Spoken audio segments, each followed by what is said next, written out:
Factum Sonoro. La información a tus oídos. Bienvenidos a Sobre la Mesa, el podcast de la redacción de revista Factum. Soy Jessica Ábalos y estoy con César Fagoaga en este episodio al que hemos llamado El Nuevo Teatro contra la Corrupción. César, ¿por qué le llamamos así a este episodio? Bueno, primero, gracias por la... No, es que no te quise preguntar ahora cómo estás, porque cada semana me decís que te ha maltratado el mes. La verdad que estoy mejor que la semana pasada y eso ya es ganancia en estos tiempos. Sí, porque ya te curaste, le pegó el virus ese eterno que andaba dando. Exacto. ¿Por qué le llamamos nuevo teatro? El Nuevo Teatro. Bueno, primero porque yo creo que a día de hoy, y a pesar de numerosos anuncios de parte del actual gobierno sobre el supuesto combate a la corrupción, a día de hoy no vemos resultados claros que nos permitan decir que no nos están mintiendo otra vez. Es decir, estamos viendo una nueva, me parece a mí, pantomima de supuesta guerra contra la corrupción. Quiero que pongamos sobre la mesa dos cosas que han pasado estos días. Una es que se aprobó esta ley de la que hablamos en otro episodio anterior, que es la ley anticorrupción, y también la captura reciente de Eugenio Chicas, el ex magistrado del Tribunal Supremo Electoral, porque yo creo que al final las dos cosas van enlazadas. Empecemos hablando, César, de esta aprobación de esta ley que ya la habíamos comentado, porque lleva muchas cosas curiosas y que nos permiten preguntarnos: ¿realmente se va a empezar a combatir la corrupción o se va a seguir haciendo una persecución selectiva de corrupción, la corrupción del pasado? Aquí empecemos a hablar por la institucionalidad que va a investigar o que va a perseguir la corrupción. Se crea un sistema nacional anticorrupción, pero ¿quiénes son las instituciones que lo van a conformar? Vos tenés ahí abierta la ley que se aprobó. Se crea, para empezar, el Centro Nacional Anticorrupción, que sea lo que sea eso, ¿verdad? O sea, el CNA o el centro. Suena rimbombante. Así es. Y lo que pasa es que yo no sé, a mí me da mucha, voy a hacer un paréntesis antes de contestar lo que me estás preguntando, pero todas las comisiones que se quitaron en la Asamblea Legislativa, ¿te acordás cuando se redujo la Asamblea Legislativa y se redujo la cantidad de diputados y que pasamos de 84 a 60? Una de las cosas que se dijo, que era para agilizar todo, era vamos a quitar el montón de comisiones y demás, porque le parecía al gobierno que necesitaban únicamente unas cuantas comisiones para hacer el trabajo. A diferencia de eso, donde digamos que supuestamente se quitó la burocracia, ahora estamos viendo comisionitis por todas partes. Lo vemos para la recolección de basura con ¿cómo se llama ahora? Andrés, que por cierto, Andrés estaba mandando mensajes. Yo no sé cómo Andrés tiene los números de teléfono de todos los salvadoreños. No sé si a vos me llegó. Te llegó. Yo conozco un montón de gente que le llegó. Yo no sé por qué el gobierno, que supuestamente recién aprobó otra ley para proteger los datos personales de los salvadoreños, ahora mismo está disponiendo de todos esos datos para spamearnos con cosas. O cuando va a haber cadena también te spamean. Mira, pero vaya. Pero se creó eso, se ha creado la administración en el Centro de San Salvador, se ha creado para un montón de cosas y ahora se crea este Centro Nacional Anticorrupción, que supuestamente va a ser la organización encargada de velar por que va a estar adscrita a la Fiscalía General de la República. Pero cuando hacemos un repaso de las instituciones que conforman este dichoso sistema, te das cuenta que son todas instituciones controladas por el oficialismo y por el partido y por el gobierno y por todo lo que controla el presidente Bukele. ¿Por qué? Porque tenés ahí al órgano judicial, que es controlado por Nuevas Ideas. Tenés ahí a la Fiscalía, que tenés un fiscal de Nuevas Ideas.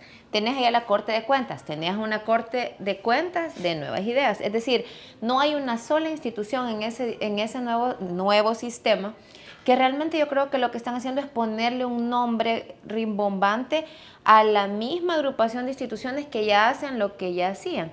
¿Cuál sí creo que es la novedad? Esto que han hecho decir, estarán obligados a presentar anualmente esta declaración que va a ser a semejanza de la anterior, con la diferencia que es activos y pasivos anual. Vaya, está bien eso, O sea, solo voy a leer rápidamente las instituciones que vos bien decís: la Fiscalía, el Ministerio de Justicia, la Policía, la Corte de Cuentas, el órgano judicial, el Ministerio de Hacienda, la Superintendencia del Sistema Financiero, la Comisión Nacional de Activos Digitales, esa es nueva, el Centro Nacional de Registros, el Ministerio de Obras Públicas, el Registro Nacional de Personas Naturales y la Dirección Nacional de Compras Públicas. Te digo antes de seguir con lo que estabas mencionando, todas estas organizaciones que están mencionadas aquí ya tienen la obligación legal de colaborar con la Fiscalía en cualquier investigación que la Fiscalía abra. Tienen la obligación de colaborar con la policía cuando la Fiscalía le pide a la policía conseguirme tal información. Es decir, esto es una pantomima, esto es gastar tinta por gusto, porque estas cosas todavía se imprimen. Y además es gastar dinero, lo que nos cuestan los diputados para aprobar cosas para las que ya existen mecanismos legales. Y además una total hipocresía cuando vos sabés que fue este gobierno, bueno, el anterior, pero básicamente esta misma gente, la que disolvió las CICIES. O sea, ¿qué mejor ejemplo tener de contradicción si tenían una institución que era autónoma, que era independiente y que investigaba, y que cuando empezó a investigar los casos de corrupción de la gente cercana a Nayib Bukele, ¿qué hicieron? Fue disolverla. Entonces, ¿cómo puedes esperar que vas a tener un sistema independiente y que de verdad se va a revisar las costillas? Y otra cosa, yo sinceramente no me imagino, repasando el listado de instituciones que están ahí, yo no me imagino a la Fiscalía General de la República, dirigida por Rodolfo Delgado, haciendo algo contrario que lo que su patrón le ordene. Yo no me imagino a Rodolfo Delgado tratando de pensar y actuando independientemente si Casa Presidencial no le da una orden para hacerlo. Yo no me imagino al ministro de Seguridad, que además dirige la Policía Nacional Civil, porque hay que recordar que a día de hoy no tenemos director o directora de la Policía Nacional Civil, después de meses de la muerte del señor Arriaza Chicas. No me imagino haciendo una cosa diferente. Entonces, es muy poco probable que a estas instituciones, que dependen todas del humor del habitante de Casa Presidencial, que hagan algo para la corrupción. Y hay una cosa que quería decir. En 1959, vos bien sabes, Cuando estaba en 1959 se aprobó una ley que a día de hoy yo me imagino que sigue vigente todavía.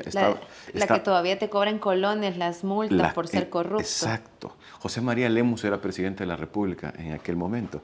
Pero lo que quiero decir es que esta ley regula cosas interesantes que a día de hoy, independientemente de la aprobación de esta nueva ley contra la corrupción, no se cumplen. Y no se cumplen comenzándolas por el señor Bukele.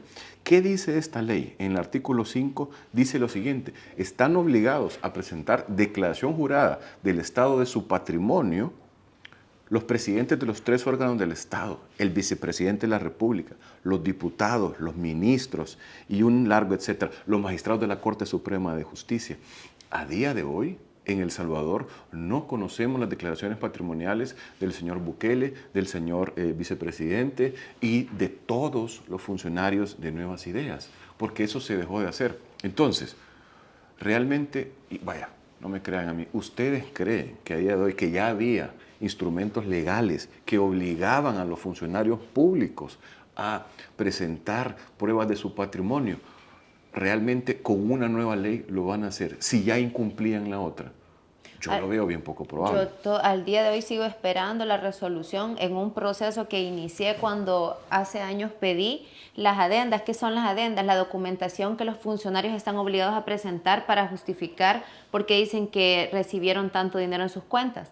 Al día de hoy yo sigo en un proceso contencioso administrativo para que me entreguen las adendas de la declaración de probidad de Nayib Bukele cuando era alcalde de San Salvador. Imagínate cuántos años han pasado y todavía estoy en ese proceso. Bueno, yo realmente digo estoy porque me notificaron el año pasado, pero se niegan a entregar esa información.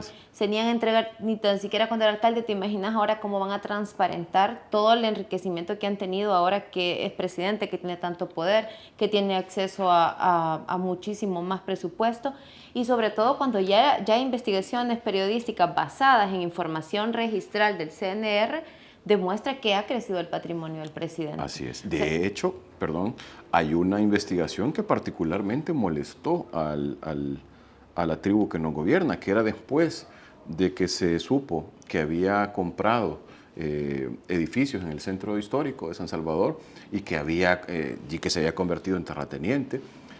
Fue de las pocas veces, porque Bukele había dejado de hablar directamente mencionando a algunos periodistas en específico, pero en esta sí se molestó y le llamó imbéciles a la gente que había publicado eso, cuando lo que habían hecho era creó una publicación muy importante donde se mostraba este salto de vida, porque hay gente que dice, no, es que la familia... Ya era rico. La familia Bukele ya era rica y realmente no tenemos cómo probar eso. Lo que sí sabemos, lo único que sí sabemos, era que la familia Bukele recibió, cuando era con su empresa de publicidad, recibió contratos cuando el FMLN gobernaba. Lo que sí sabemos es que la familia Bukele vivió a expensas de los gobiernos del FMLN. Lo que sí sabemos es que el señor Bukele, cuando fue alcalde de Nueva Cujatlán, recibió dinero de millonarios desembolsos de empresas ligadas al petróleo venezolano.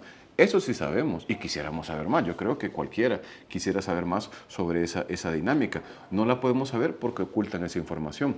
Yo me voy a creer que existe una verdadera lucha contra la corrupción cuando veamos esas cifras, cuando nos den cuenta realmente del dinero que no era de ellos, sino de la gente. O sea, ahorita es absurdo que un diputado diga, sí, aquí está mi declaración, cuando ni tan siquiera sabemos cuánto les pagan realmente, cuánto están recibiendo de viáticos, cuántas veces están viajando, porque toda esa información está oculta, es secreta, no la da la Asamblea. Entonces es como contradictorio que te vayan a decir, el papel aguantan con lo que le pongan. Pueden poner lo que sea en esa declaración que van a entregar al Ministerio de Hacienda. Ya no va a ser, esa no es a probidad, esa es al Ministerio de Hacienda.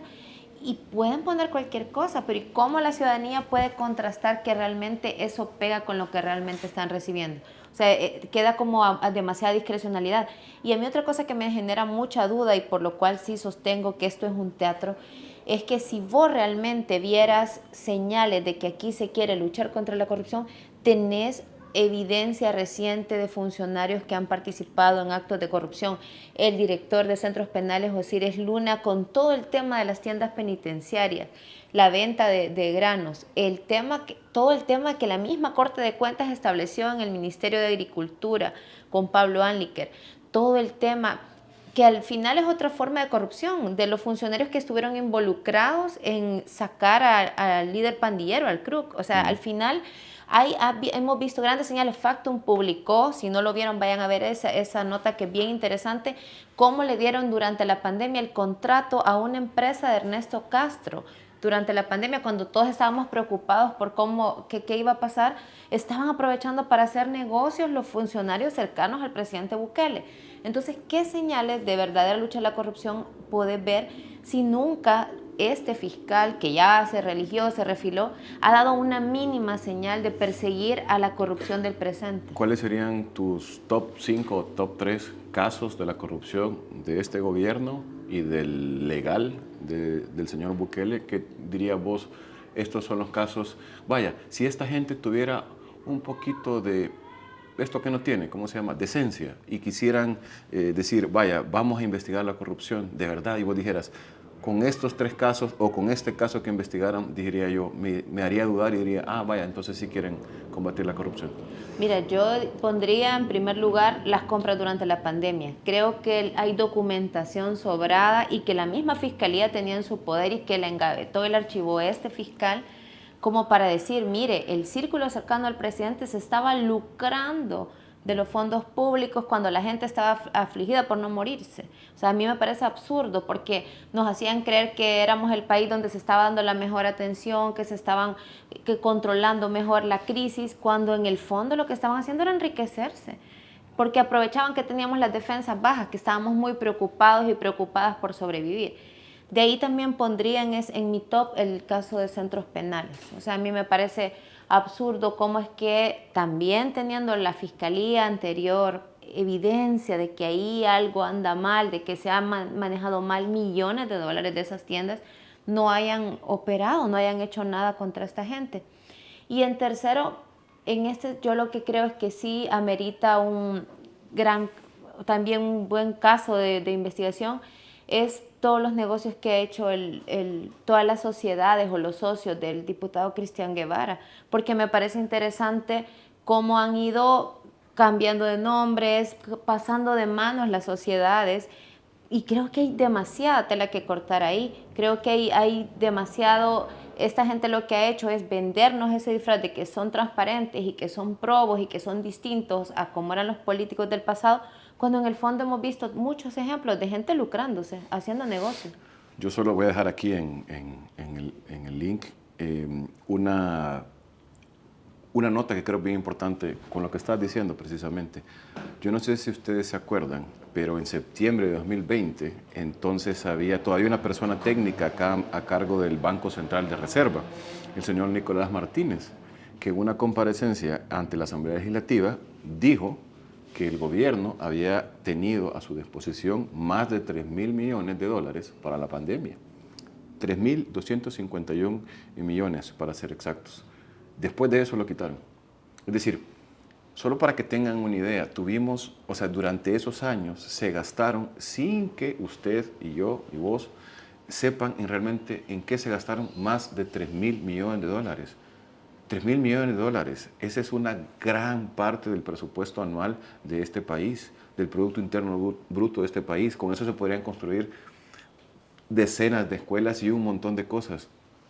A ese nivel llega, creo yo, la magnitud de la corrupción que no se investigó en ese momento y que ahora estamos haciendo el paripé o el teatro, como vos querés decirle, de esto, de que ahora sí vamos a combatir a la corrupción. Y parece lejano porque decimos la pandemia y suena como que, ya pasó una vida, pero realmente eso acaba de pasar. O sea, no es que la evidencia todavía está fresca, pues. Y según esta ley, esos delitos ahora no prescriben, con lo cual yo esperaría, bueno, señor, y siempre el llamado a que haga su trabajo el señor fiscal y que tal vez tenga un poquito de independencia. Hay un montón de casos. Una de las cosas que Jeff mencionaba hace un ratito, tuvimos una comisión supuestamente internacional contra la corrupción, que la desmantelaron cuando comenzó a investigar casos de corrupción del actual gobierno. En enero de 2024, Factum publicó parte de lo que estaba investigando la CICIE. Yo les recomiendo esa investigación, se llama CICIES denunció por corrupción al círculo de Bukele, y es una investigación de Loida Martínez Avelar que creo que es muy reveladora sobre esos casos que se estaban investigando y que no llegaron a fin porque realmente se dieron cuenta, si somos corruptos, mejor paremos. Entonces...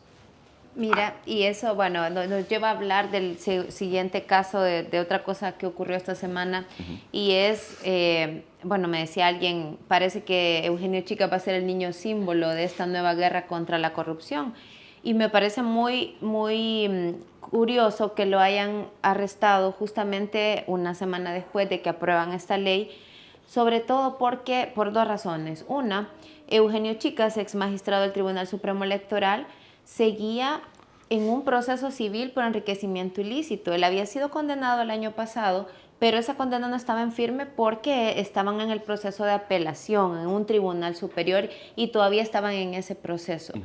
Y me pareció súper curioso cuando vi que lo capturaron, porque dije, entonces quizás es un caso nuevo, es un caso distinto al que ya están llevando por la vía civil. Pero resulta que no, que al final es lo mismo, o sea, es el mismo asunto, el mismo hecho el que le están cuestionando. A mí me parece curioso porque creo que en el pasado hemos visto otros ejemplos, como el del diputado Cardosa, ¿te acordás? Que él fue procesado por enriquecimiento ilícito y en ningún momento, mientras estaba siendo llevado su proceso de enriquecimiento ilícito, hubo una captura o un proceso penal. Por eso alguna gente está hablando de una captura arbitraria, porque dicen, bueno, aquí se le está juzgando por un hecho con la misma vara cuando le están llevando todavía un proceso civil. ¿Vos crees que más allá del tema de si hubo o no enriquecimiento ilícito, que es lo que le están imputando, quieren transmitir un mensaje adicional con esta captura? Porque empecemos por decir, ¿quién es Eugenio Chica? Mira, yo no sé, sinceramente, a ver, haría mal si yo dijera que esto tiene únicamente un trasfondo político. Es decir, a ver, había una investigación contra Eugenio Chicas por enriquecimiento ilícito. A él se le condenó en noviembre del año pasado, aunque no estaba en firme, por supuestamente no poder esclarecer el origen de $200.000, él y su grupo familiar, ¿no? Esa fue la cuestión. Entonces, yo creo que esa investigación, no solo contra él, sino que con los funcionarios que se estime en esta administración, en las anteriores, hay que hacerlo, porque todavía hay mucha tela que cortar, me parece. Dicho eso, yo creo que aquí el contexto es importante, porque no era cualquier funcionario, no era como de repente el ministro X, sino era un funcionario que en el pasado hizo ver muy mal al ahora presidente Bukele. Y eso creo que no podemos entender este caso sin el contexto. Y hay dos cosas que creo que me parecen bien importantes de recordar. Una, Eugenio Chicas le ganó un caso por difamación donde el señor Bukele tuvo que disculparse públicamente por ser mentiroso. O sea, lo que confirmó ese proceso penal contra Bukele, que en ese momento era presidente electo, era que había mentido, algo que lo hace muchas veces, pero ahora sin consecuencia. Y además le tocó pagar $50,000 a Eugenio Chicas por esa mentira que se le hizo. Eso por un lado. Entonces, este contexto de la persona... Y en efectivo, me acuerdo. En efectivo, no puedo olvidar esa imagen porque recuerdo que vimos la papelada, los billetes. Estaba en ese de tribunal. Abogada de Bukele, si no me equivoco. Berta María de León. Berta María de León, correcto. Eugenio Chicas no solo fue presidente del Tribunal Supremo Electoral, sino que también fue secretario de Comunicaciones de la presidencia durante el gobierno del FMLN. Entonces, pero hubo otro caso, me parece interesante, que además fue donde ¿cómo se llama? Donde Eugenio Chicas se burló de Bukele. Acuérdate cuando a Eugenio Chicas lo llaman a la Asamblea Legislativa a declarar en la comisión especial que estaban investigando a funcionarios públicos. Y él tenía, Eugenio Chicas, hay una imagen muy famosa que además andaba con medallones anti-Bitcoin, y entonces le cae una llamada. Yo no sé si te acordás, el ringtone de la llamada. El ringtone de la llamada era una burla directa contra el señor Bukele. Es decir, el funcionario que se está deteniendo... Vamos a censurar esa parte, no lo vamos a poner aquí. El ringtone, no. Pero el ringtone era una alusión directa al señor Bukele. Entonces, hay dos elementos que no se pueden pasar desapercibidos, y era, más allá de la investigación por enriquecimiento ilícito, donde ha sido condenado civilmente Eugenio Chicas, hay que recordar que este caso entre Bukele y Chicas trae cola.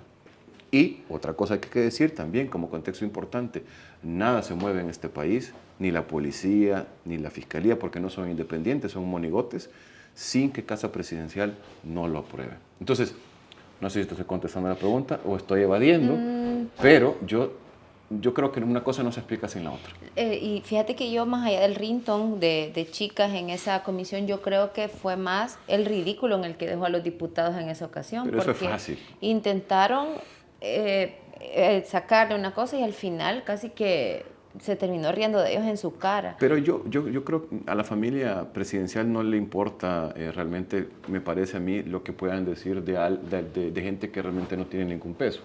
Yo más bien ves la afrenta directa contra la figura presidencial. Yo ahí sí veo diferencias. Yo te empezaba preguntando, o sea, me metí en este caso diciéndote, empecemos por decir quién es Eugenio Chicas, porque sí me parece súper importante este contexto, o sea, no es cualquier ex funcionario del FMLN, porque si esta guerra contra la corrupción no fuera selectiva, tendríamos investigaciones a figurones del FMLN que tuvieron acceso a más dinero público que Eugenio Chicas.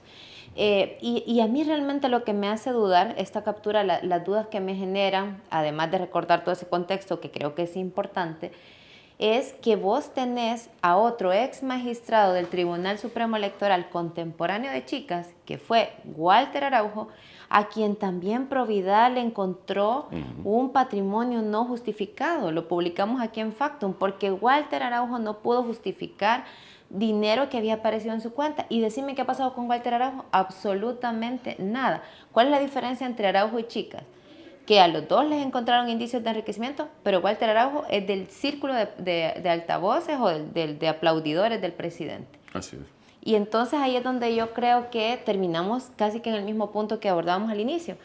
Ves una persecución selectiva, o sea, ves una guerra selectiva, o sea, apuntás a un lado. Pero hay otra cosa que creo que es bien importante decir en el contexto, no solo después de que se apruebe una ley contra la supuesta corrupción, sino porque es necesario también seguir desviando la atención de cómo está la situación. Yo siempre he hablado con varias gente y siempre he creído esto. Cada vez que necesiten desviar la atención por algo, lo más fácil va a ser recurrir de lucha contra la corrupción contra los mismos de siempre, como le llaman a Arena y el FMLN. ¿Por qué? Porque cuando vos necesitas distraer, así como lo fue con Cristiani, ¿te acuerdas que hicieron este gran show y que les expropiaron los helicópteros y demás, las casas en el lago Coatepeque y todo lo demás? Cuando la lucha o la supuesta lucha contra la corrupción vaya contra ellos, nadie los va a defender. Porque la gente siempre va a decir, no, es que algo hicieron, algo deben y está bien que lo hagan. Entonces, esa siempre va a ser una victoria fácil para nuevas ideas. Porque la gente detesta a Arena y el FMLN con justa razón. Esa es una vieja confiable, porque a diferencia de probablemente lo que puedan ser otro tipo de detenidos, los detenidos políticos, nadie los va a defender en este país. Mira. Y ese es un punto que hay que tomar en cuenta, lo cual no significa, y lo aclaro porque ya me imagino, lo cual no significa que esa corrupción del pasado no haya que perseguirla. Si hay corrupción hay que perseguirla. Otra página en Diario El Salvador. Así es. Por cierto, que nos encantó la página que nos dedicó Diario El Salvador. La primera, la que seguramente Luis Laínez no editó. Qué buenísima, porque sacaban todo lo que dijimos. Gracias por esa publicidad, Luis. Pero te interrumpí con ese punto. Yo creo que es importante hacer énfasis en que no estamos en contra de que se investigue la corrupción, pero que no se convierta en un instrumento de persecución política y que sea una persecución, usando esa palabra, pareja. Corruptos de antes, corruptos del presente, porque vos decís, van a sacar siempre esa cartita de, mire, Arena y el FMLN, corruptos, pero César, ya pasaron 6 años, ya llevamos 6 años con este gobierno. O sea, es imposible que en estos 6 años no hayan hecho una buena investigación o que no tengan elementos con que los tenemos nosotros los periodistas, que tenemos acceso a documentos y que cuesta, y ellos que tienen acceso a todo, absolutamente a toda la información. ¿Cómo no pudieron haber sacado ya un caso grande, destapado un caso grande? Pero ¿sabes qué? Voy a sacar mi bola de cristal y me voy a atrever a hacer una predicción. Lo que sí creo que va a ocurrir, y esto es pensando en la estrategia que necesita la narrativa del oficialismo, en vender que esta supuesta guerra contra la corrupción es efectiva, es que probablemente vamos a ver casitos de corrupción de poca monta del actual gobierno. Ya tuvimos el primero, el de la alcaldesa Soyapango, sí, que digamos es el más grande. Sí, pero yo me atrevo a decir, porque al final hay como lo que intenta hacer Casa Presidencial es que los aciertos todos sean del presidente y los desastres todos sean de sus fusibles, de la gente que se puede quemar, votar y poner a alguien nuevo.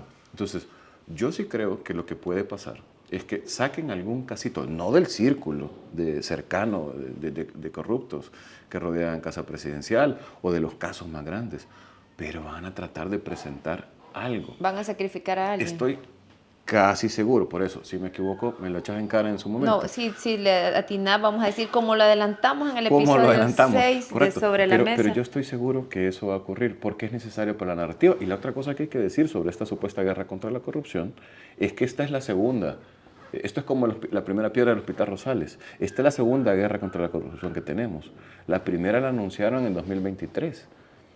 Y que acordate que dijo entonces Bukele que iba a construir una cárcel específica para los corruptos, ¿verdad? Entonces esa cárcel todavía no se ha construido.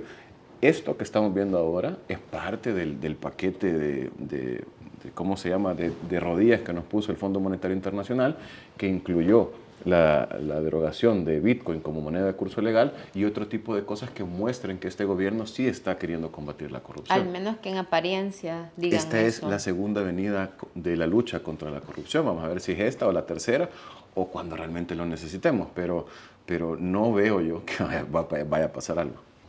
Vamos a pasar a leer comentarios y saludos que nos dejaron en el episodio anterior en el que hablamos de Cárcel City, la promesa que hizo el gobierno salvadoreño a Estados Unidos. Y mira, justamente había uno que no lo tengo acá, pero mencionaba eso, que ya pasaron 6 años, ¿verdad? Luego había, Saúl Martínez nos dijo, el Ejecutivo quiere traer a los criminales para recuperar al CRUC. Lo dijo la encargada de la embajada. ¿Qué mal estamos? ¿Hasta cuándo? También quiero pedirles si podemos hacer tendencia el hashtag ¿qué han hecho en 6 años? Este era. Me pareció curioso porque creo que hay gente que ya se empieza a preguntar, ¿verdad? ¿Qué han pasado en 6 años? Esto debido a todas las crisis y sobre todo en salud y educación. Saludos. Berta Celada nos dijo, le hubiera pedido a Estados Unidos el gobierno proyectos para apoyar a los deportados, a mejorar la agricultura, apoyo al sistema educativo, desarrollo social para que la gente no emigre. Luego, saludos desde California, paisano, nos dijo Rosa, si de verdad Bukele le preocupara el departamento 15, hubiera abogado por un paso a una residencia para los tepecianos, pero un silencio. Gran programa, verdaderos periodistas. Y luego, gracias. José Mendoza, saludos, Rina Aguilar también saludos, y Clairem, que nos dijo que buen análisis el que hacen estos periodistas. Hombre, así da gusto. Sí, pero solo te leí los positivos, los otros no, anda, léelos vos Excelente. Y contestarlos porque siempre leemos los mensajes. Pero este que decía también está en sintonía con un live que tuvimos la semana pasada, que también pueden ir a ver a Factum, en el que justamente este internacionalista aborda la situación de Napoleón Campos decía, ¿por qué no se abogó por ningún beneficio para la gente que está allá y que es potencialmente... Porque no tenemos la potestad para hacer eso. Sí, no, solo ofrecimos y al final como pareciera que no ganamos nada. Así que gracias a toda la gente que nos escribió. Síganos dejando sus comentarios. También, como decíamos en el episodio pasado, si quieren que hablemos de algún tema, déjennos sus sugerencias. Como las sugerencias que vamos a dejar ahora para que quienes nos miran, nos escuchan, puedan consumir adicional al contenido que damos en Factum. Yo antes de dejar mis recomendaciones de esta semana, quería recordarles que estamos en una campaña de recaudación de fondos para que Factum siga haciendo este periodismo que tanto les gusta, al menos a los que nos han dejado comentarios positivos y a los que no también. Pueden hacer sus donaciones, estamos en GoFundMe y pueden hacer sus donaciones para que Factum siga existiendo. Pues les agradecemos a todas las personas que ya lo han hecho, pueden contarles a sus amigos, a su familia que estamos en esta campaña porque el periodismo independiente y que hace investigación es más necesario que nunca. Dicho lo anterior, yo no sé si vos sabías, seguramente sí, que la semana pasada fue el Super Bowl. Y como somos y queremos ser parte de Estados Unidos, ya ves, lo que pasa es que los Estados Unidos no nos quieren. Departamento 16. Hay una cosa que fue muy interesante. A mí, bueno, el partido me encantó, pero hubo una cosa que está dando mucho de qué hablar y yo creo que para pasar a una recomendación que no sea un libro, la presentación que hubo a medio tiempo de Kendrick Lamar ha dado mucho de qué hablar. A mí en lo particular, aún siendo viejo, me encantó porque decían, es un problema generacional, que la gente vieja como yo no lo entiende, pero a mí me gustó muchísimo. Entonces, yo le recomiendo 2 listas de reproducción. Una en Spotify que se llama Super Bowl 59, el show de medio tiempo, es de Kendrick Lamar y pueden escuchar así tal cual fue. Pero si se quieren ir a Apple Music, pueden escuchar las canciones completas en una setlist también de Kendrick Lamar del show de Super Bowl, donde están las 1, 2, 3, 4, 5, 6, 7, 8, 9, 12 canciones o los extractos de esas 12 canciones que cantó. A mí la verdad me encantó. Incluso estuve pensando ir a ponerme esos pantalones acampanados, pero me vería muy ridículo, así que no lo hice. Pero he andado siguiente sobre la mesa pero he andado bailando, así como Kendrick Lamar. Así que yo le recomiendo. Hoy esto incluye pasito. Mi recomendación también es para señoras y señores que quieran entender a estas alturas cómo funciona el cuerpo, porque yo lo he venido a entender muy tarde. Estoy escuchando un podcast sobre salud que se llama Tus amigas las hormonas, de una española que se llama Isabel Viña. Me encanta porque para todas aquellas personas que tienen enfermedades autoinmunes, enfermedades de tiroides, o para toda esta gente que está teniendo estos problemas de estrés porque el trabajo les tiene demasiado estresados, este es el podcast que les va a dar como ideas o soluciones por si andamos demasiado elevado algunas hormonas. Este es como el dato, te da con muchos tips y te aterriza mucho. Yo después de escucharlo dije, debe haber estudiado otra cosa y no periodismo, porque demasiado tarde he venido a entenderlo. Así que esa es mi recomendación de ahora. Es muy bueno porque te habla de un montón de enfermedades ya de señores, de las que empezamos a padecer nosotros. Bueno, para cerrar este podcast de señores y señoras, este ha sido el episodio 6 de Sobre la Mesa, el podcast de la redacción de Revista Factum. Gracias por escucharnos, gracias por vernos. No olviden suscribirse tanto en YouTube, activar las notificaciones en Spotify, en Apple Podcasts, en Amazon Music. Estamos en todas las plataformas donde escuchan sus podcasts, así que no olviden estar pendiente de nuestra programación. Gracias y hasta la próxima.